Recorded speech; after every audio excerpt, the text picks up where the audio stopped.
Victor Hugo was a really famous French writer, known for his incredible storytelling and deep emotional narratives.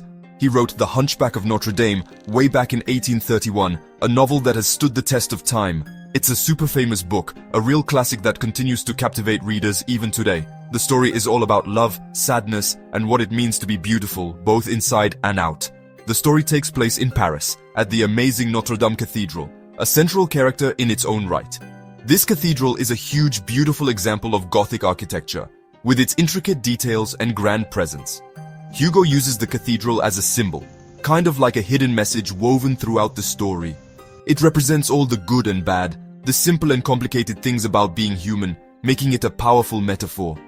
The book was a huge hit, resonating with people from all walks of life.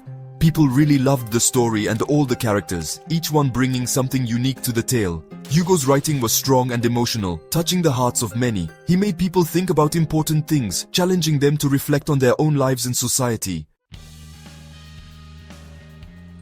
Quasimodo is the main character, a lonely bell ringer who lives in the heart of Notre-Dame. He rings the bells at Notre-Dame, and he's deaf from the constant noise. He lives inside the cathedral, surrounded by its ancient walls and towering spires. Quasimodo is a kind person, but people think he's ugly and fear him because of his appearance. Esmeralda is a beautiful Romani girl, full of life and spirit. She's really nice and cares about other people, always ready to lend a helping hand.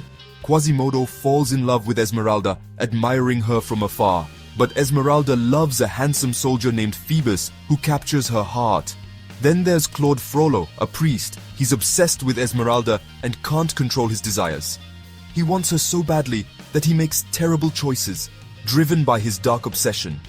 The love triangle between these characters is really sad and filled with tension. Their story is full of wanting things they can't have, jealousy and unfulfilled desires, and giving things up for others, making sacrifices in the name of love. The story happens a long time ago, in Paris in the 1400s, a city full of life and history. Hugo describes the city perfectly, capturing its essence. He talks about the tiny streets, the busy markets, and the giant cathedral that towers over everything. Notre-Dame is more than just a building in the story, it's a character in its own right. For Quasimodo, it's both a safe place and a kind of prison, a paradox that defines his existence. All the gargoyles and tall points, all that Gothic architecture, shows how dark and mysterious the story can be, adding layers of depth. The setting shows the difference between beauty and ugliness, good and evil, light and darkness. Hugo's descriptions are so vivid and detailed, it's like you're really there, walking those ancient streets. You can almost see, hear, and smell the city of Paris, feeling its pulse and energy. Hugo really cared about protecting culture.